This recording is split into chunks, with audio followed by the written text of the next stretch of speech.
Hello everyone, Constitutionalist Libertarian here, and in this video we're going to be taking a look at an article from The Wrap, published on July 14th by Susan Seeger. No, it's not fake news, it's robot written news. Google funds reporter robots in Europe, part of growing trend. See, the thing is, and it kind of comes out in the article, I believe it's someone from Wired that kind of hints at it. They don't directly say it's a result of the alternative media and how it, which I guess I could call myself a part of now, because it's reporting on things and presenting the information that they don't want people to know, or they wouldn't think people would be interested in knowing, because the narrative gets controlled.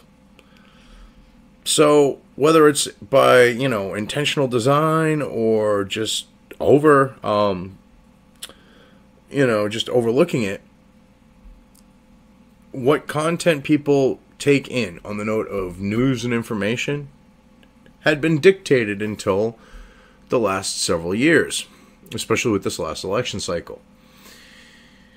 And when you have companies like Google and legacy media like the Wall Street Journal, Washington Post, New York Times losing to the alternative media, they need to find a way to compete. They need to find a way to have a way to counteract the alternative media.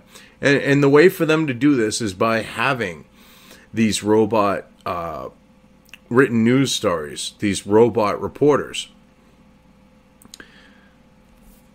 It's not only a way for them to do that, but it's also a way for them to cut their bottom line. Because if you can put news reporting in the hands of an artificial intelligence, a term I use lately, you don't have to pay someone. So, I mean, there's reasons for it. There's more than one reason. But big part of it is they're losing that information war that they so desperately want to try to win and haven't realized that they can't. Both humans and robots make mistakes, but bots are quicker, cheaper, and don't require 401k retirement plans or medical insurance. Yeah, that's definitely a plus with them.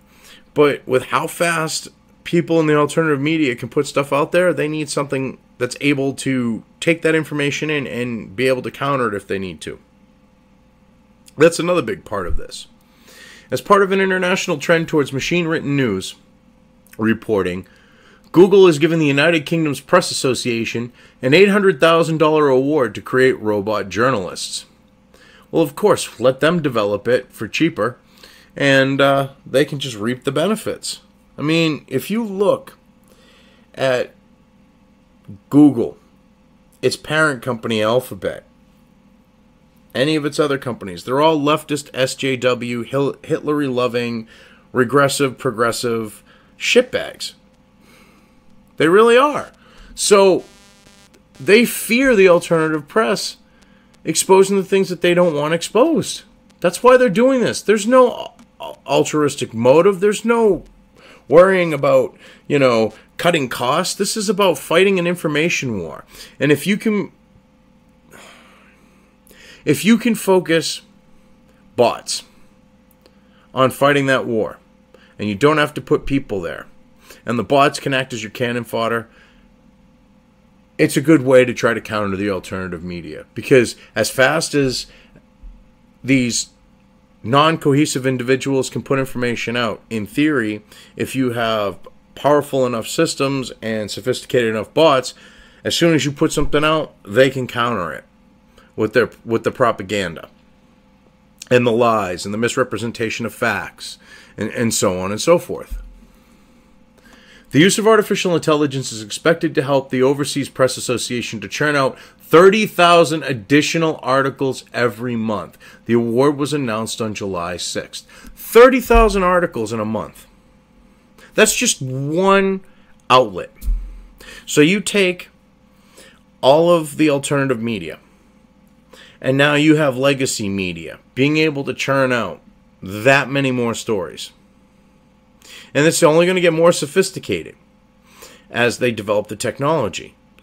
They will literally be able to flood the information sphere with more, I don't want to say news because I wouldn't exactly call it that, articles, we'll say, than the alternative media can put out. At some point, that's what will happen. And they're hoping to drown out the alternative media with that. I mean, one place, 30,000 more a month. So you get them sophisticated enough, and literally you have the ability to counter anything out there. Lucy A. Dalgish, Dean and Professor of the University of Maryland Journalism School, said that robots are spreading to newsrooms around the globe, especially to write stories about sporting events, which are data-driven stories. Okay, something like that where you're updating the scores. Like, say, you have your bot putting out tweets or updating the site or something like that with scores and basic things that it can put out there for play-by-play. I got no problems with that. I mean, that's tedious stuff. It's not necessarily a dream job. That's like a shit job for a sport journalist. Let someone else, or something else, I should say, do it. Efforts like this have been in the works for about a decade, Daglish told The Wrap. I'd probably say, a decade sounds about, right. But it's really been focused on since the last presidential election. That's the thing. Especially now. I mean, when you have Google, who backed the wrong horse, now pushing for this, that should tell you, maybe we should take a look at this. Robots are already being used by several major media companies. After Amazon founder Jeff Bezos bought the Washington Post in 2013, the newspaper developed an artificial intelligence program, Heliograph, which he's the reason, for the most part, on why the Washington Post is now known as the Washington Shit Post. Because he's the one telling them to push the agenda. He's the one willing to run it at a loss and fund it out of his own fucking pocket. Of course he wants this shit, so that he can put out whatever the fuck he wants and be able to counter anything out there that isn't necessary for the leftist agenda that he loves so much. The paper put Heliograph into action to assist coverage of the Olympic Games in Brazil and congressional races in the 2016 election, where it automatically updated stories about voting returns. Oh, God, wouldn't it have been beautiful if it did the same thing as the Truman election, where the newspaper printed the other guy as the winner? That would be so fucking beautiful if it had done something like that. According to Wired, the Post's program still depends on editors to create narrative templates for the stories and use Heliograph to access a data source, such as the data clearinghouse votesmart.org for election stories. Now, you notice how it says narrative templates in quotes. Well, of course, it's a narrative template because they're pushing narratives. They're no longer reporting facts. They want to push narratives. They want to shade things and slant people in a direction. So, of course, that's what a narrative is there to do. It's there to put your mind in a certain direction, okay? The narrative of a story, all right, guides your mind through it. Same exact principle. The Heliograph software then matches the relevant data with the editor's pre-written templates for each race and merges the two together for the first published version of an election story. The bots then automatically update the published stories with updated election returns, but reporters still add analysis and a more specific narrative to the important races. There is no narrative in an election race unless you're trying to slant people's opinions that haven't gone out and voted yet. and convince them, oh yeah, well your vote's going to be useless, so don't go out and vote, or go and vote for the other guy. Because that's what a narrative does. I mean, that should say a lot. And the fact that the heliograph software is capable of taking the pre-written template, pulling the data, and merging the two together into something that's tangible, something that's, readable and looks like it was written by someone that's literate.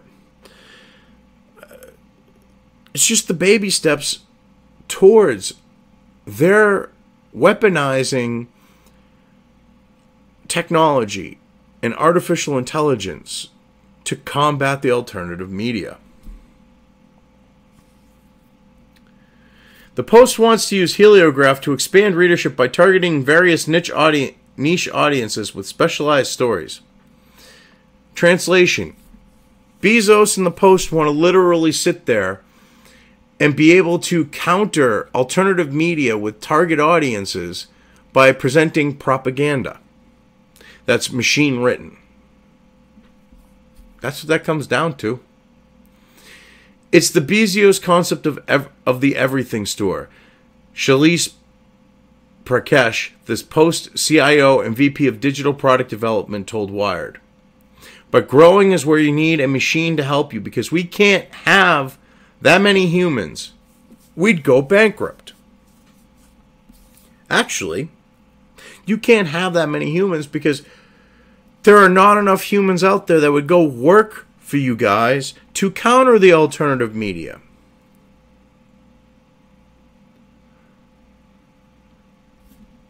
That's why. That's why you're doing this. Just come on, admit it.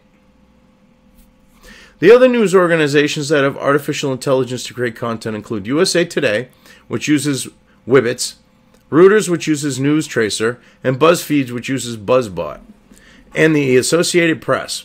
The Post tested a headline bot called Bandito last year, but robots still have embarrassing glitches, which they're hoping to get rid of because they want these robots to be able to take over news creation and aggregation without having to have the ability to have turnaround time, or a very minimal turnaround time. Because alternative media can put shit out so fast where it's, one individual's focused on one thing, another individual's focused on another. They need to be able to counter that if they want to try to stay relevant, if they want to try to stay alive, if they want to try to control the narrative, which they will fail even if they do this. They just don't understand that. The Los Angeles Times was ridiculed when QuakeBot, its automated earthquake reporting program, mistakenly reported that a large earthquake with a magnitude of 6.8 shook Santa Barbara on June 21st. Oh, the newspaper quickly ran a correction saying the quake actually occurred in 1925. Oh, God. Sorry for the late warning. So what if it's almost 100 years late? 90 years? Well, no big deal. As much as technologists would argue journalists can be completely replaced, they can't, journalism professor Dalglish said. Dalglish. Wow. I butchered her name and I enunciated it a couple times, or mispronounced, I should say. Yeah, see, that right there is just wishful thinking. Because as artificial intelligence develops, they'll be able to report on those types of things with very little to no intervention by individuals from the outside of things. Dalglish said the newsrooms still need true wordsmiths who can make stories sing, both online and in broadcast, and editors still need humans who can spot potentially libelous stories or can spot flaws in the data. Yeah, you're going to need people to check stuff, but you're not going to need all the reporters that you would. And to say you're going to need wordsmiths, for the short time I've been doing this, I have not found one fucking wordsmith. I've seen sentences start with and, which is not proper English. I've seen dashes used instead of commas when commas would be appropriate. I mean, I've seen, commas where they shouldn't be, commas where they, no commas where they need to be. I've seen punctuation that would make a 5th grade teacher, maybe a junior high English teacher from my generation, that taught my generation, lose their shit. And now these stupid fucks, they graduate college and none of their English professors are going, you don't know how to use proper English. You don't know how to write it. You don't know how to use proper grammar. And correct them. That's what I see. If people keep reading and what's messed up is the people in the alternative media are the ones that are following things more properly, at least on the note of writing articles and things like that. I mean, not only do they follow, what is proper English, they actually tend to use who, what, when, where, why, and, who, what, when, where, why, and how, so forth and so on. So, yeah, I mean, this right here is just Google and other companies' ways of looking for a means to, besides cutting costs, to counter the alternative media. And if they are able to succeed, it's going to become harder for stories to get traction, because if they can have a robot spit out something to counter what the alternative press is reporting and basically go, there's nothing to see here, odds are that's going to come up as the top search results because it's from a mainstream outlet. And they'll be able to shut the alternative press down faster. That's part of the reason why they're doing it. The other part of the reason why they're doing this. So this is something that we should all be looking at and keeping an eye on. Especially people like myself and other people's out here on YouTube. Because this could, if it develops, could make our lives more difficult. Because if you got to fight a machine, the machine can keep going. It doesn't get tired. It doesn't need to stop and go eat. It doesn't need to do any of the things that a human needs to do. And because of that, it can keep going in a flame war like the Energizer Bunny. It could just keep going and going and going. Anyways, I just thought that this is something that people should be taking a look at. I mean, it's a pretty scary concept if they succeed. But this is the Constitutionalist Libertarian. If you like the video, definitely hit the thumbs up. Subscribe if you want to see more of my content. And if you want to get alerts on that note, definitely click the bell and you'll be kept in the loop. Thank you all. Have a good one.